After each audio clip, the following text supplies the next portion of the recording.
Hello and welcome. I am Thomas Porteous and you are watching NewsX World. Let's take a look at some of the top stories. Allow for is the flow of parts and sub-assembly products into America to allow American car manufacturers to continue building cars. It basically excludes USMCA eligible goods from existing tariffs, and also in order to help our farmers at this crucial time of year, we're going to be reducing the tariff imposed on Canadian potash from US President Donald Trump makes a U-turn, significantly expanding the goods exempt from his new tariffs on Canada and Mexico. Syrian forces and Assad Loyalists clash in deadly fighting in the country's northwest province. Dozens of people have reportedly been killed during conflict in Latakia, close to a Russian-controlled airbase. In Washington, US envoy Steve Witkoff says he is pleased with Zelensky's apology after the White House row. Witkoff says he plans to meet with Ukraine over peace framework as Zelensky welcomes Europe's plan to rearm.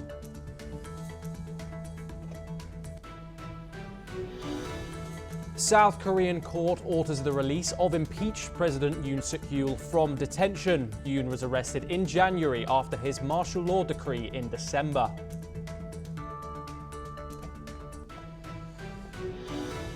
Gang warfare in Ecuador leaves 12 dead in the port city of Guayaquil.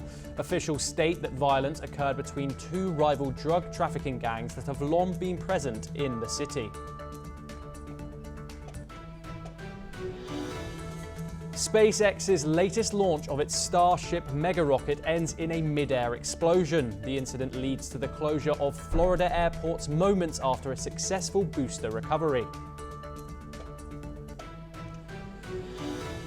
The self-governed island of Taiwan detects 11 Chinese balloons in its airspace in 24 hours. The Defense Ministry stated that the balloons were spotted along with 5 Chinese aircraft and 6 warships near its territory.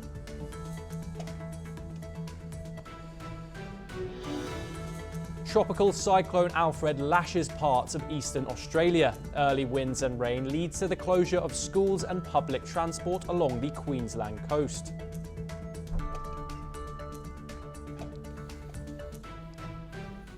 In a latest twist in fast-shifting trade policy that has whipsawed financial markets, United States President Donald Trump unveils a temporary rollback to steep tariffs targeting Canada and Mexico, providing some reprieve to companies and consumers. President Trump had imposed 25% tariffs earlier this week. The exemptions will expire on April the 2nd when Trump has threatened to impose a global regime of reciprocal tariffs on all US trading partners. Meanwhile, Ontario will charge 25% more for electricity shipped to 1.5 million Americans starting Monday in response to US President Donald Trump's tariffs, Premier Doug Ford said Thursday. The province provides electricity to Minnesota, New York, and Michigan. Earlier this week, Ford warned the governors of those states about the coming changes. And I spoke to the president of Mexico, a wonderful woman, today, and we helped them out with the problem they were having to do with the tariffs, short-term tariffs. And we had a very good conversation. Also, we discussed drugs, and they've been working much harder lately. Do you notice that? On people coming in and drugs, and we've made tremendous progress on both. As per reports, more than 70 people have been killed and dozens more have been wounded in Syria in fighting between government security forces and Assad loyalists. The observatory said most of the security personnel killed were from the former rebel stronghold in Idlib in the northwest province. As per reports, during the operation, security forces captured and arrested a former head of Air Force Intelligence, one of Assad's family's most trusted security agencies. Islamist rebels led by Hayat Tahrir al-Sham launched a lightning offensive that toppled Assad on December the 8th of last year. The country's new security forces have since carried out extensive campaigns seeking to root out Assad's loyalists from his former bastions. Residents and organisations have reported violations during those campaigns, including the seizing of homes, field executions and kidnappings. Ukraine's energy and gas infrastructure came under heavy missile and drone attacks from Russia on Friday, according to a Ukrainian minister. This strike follows a critical EU summit on Thursday where leaders alarmed by the potential US disengagement agreed to strengthen the bloc's defences. Meanwhile, Ukrainian President Volodymyr Zelensky has confirmed that he will travel to Saudi Arabia on March the 10th for important talks with Crown Prince Mohammed bin Salman. This announcement comes after President Donald Trump Special Envoy Steve Witkoff disclosed that a meeting between Ukrainian and American representatives is scheduled for next week in Saudi Arabia. US Envoy Steve Witkoff praised the Egyptian-led Gaza reconstruction plan as a good faith first step, but emphasized more discussions are needed. The plan adopted at the Cairo Arab Summit rejects Trump's proposal to displace Palestinians and instead focuses on Palestinian-led recovery and infrastructure restoration. However, the US State Department criticized the plan, saying it doesn't meet President Trump's expectations, particularly regarding Gaza's population displacement. Witkoff also hinted at potential joint action with Israel against Hamas, following Trump's warning to Gaza, "You are dead unless Hamas releases hostages." More updates are to follow. I just finished reading it. There's a lot of compelling features to it. We need more discussion about it, but it's a good faith first step from the world wants, not only in this conflict, but other conflicts. And no one wins. No one is winning here in this framework. And so, regarding the Arab solution, the Arab deal via Egypt, that what I have for you right now is that it does not meet the expectations. And so we'll have one more. Yes, sir, in the back. Good. Right. South Korea's impeached President Yoon Suk-yeol has been released from detention after a court accepted his request to cancel his arrest warrant. Yoon, who had been detained since mid-January on charges related to his imposition of martial law in December, argued that his indictment was illegal. His legal team claimed that the arrest warrant issued in January was procedurally flawed. The ruling People Power Party celebrated the court's decision, while Yoon's lawyers emphasized that South Korea's rule of law remains intact. At 64 years old, Yoon is expected to continue participating in his trial without detention. After Washington imposed new tariffs on Chinese goods, Chinese Foreign Minister has put out a statement saying Beijing will firmly counter US pressure on trade. The country's leaders met at an ambitious annual growth target of around 5% this week, vowing to make domestic demand its main economic driver as the escalating trade confrontation with the United States hit exports. US President Donald Trump imposed more blanket tariffs on Chinese imports this week, following a similar move last month. Levies expected to hit hundreds of billions of dollars in total trade between the two world's largest economies. 中美经贸关系是相互的、对等的。如果选择合作，就能实现互利共赢；如果一味施压，中方必将坚决反制。中方本着人道主义精神，为美国提供了各种帮助。美国不应以怨报德，更不能无端加税，这不是负责任的。 The failure of the 8th Starship test comes just over a month after the 7th also ended in an explosive failure.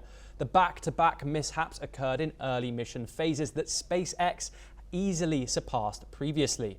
The Federal Aviation Administration briefly issued ground stops at the Miami, Fort Lauderdale, Palm Beach and Orlando airports because of space launch debris.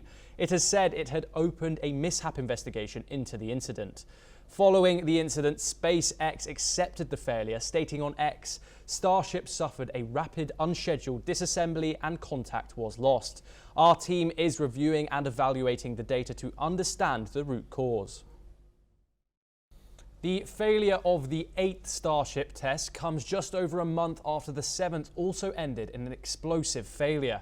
The back-to-back mishaps occurred in the early mission phases that SpaceX has easily surpassed previously. The Federal Aviation Administration briefly issued ground stops at the Miami, Fort Lauderdale, Palm Beach and Orlando airports because of space launch debris. It has said it has opened a mishap investigation into the incident. Following the incident, SpaceX accepted the failure, stating on X, Starship suffered a rapid, unscheduled disassembly and contact was lost. Our team is reviewing and evaluating the data to understand the root cause. All right, so coming back with you real quick. So can confirm we did lose contact with the ship. Unfortunately, this happened last time too, so we've got some practice at this now. We've got a lot of measures in place, like debris response areas where we coordinate very closely with air traffic control. We have a lot of measures put before we ever launch a rocket to make sure that we're keeping the public safe. Those worked last time, and they're actively in work right now. Moving on, Taiwan has detected 11 Chinese spy balloons near the island in the past 24 hours.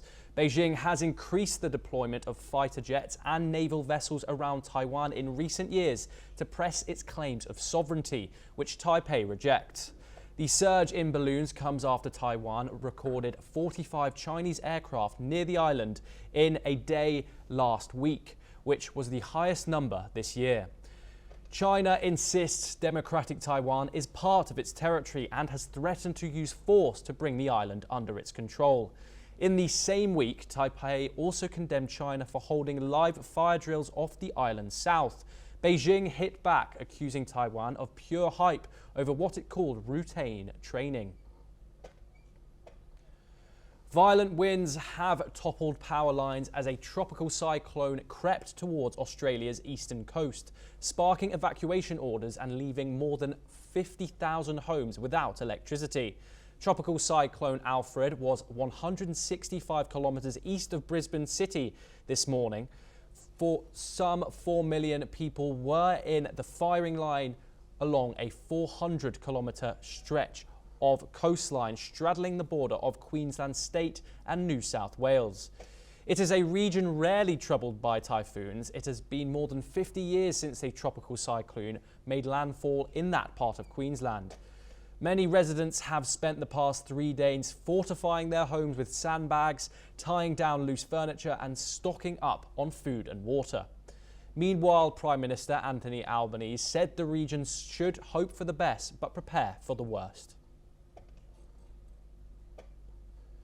At least 22 people have been killed as rival factions of an Ecuadorian drug trafficking gang fought in the violent port city of Guayaquil, leaving at least 22 people dead and another 3 people wounded in a series of internine clashes in the city.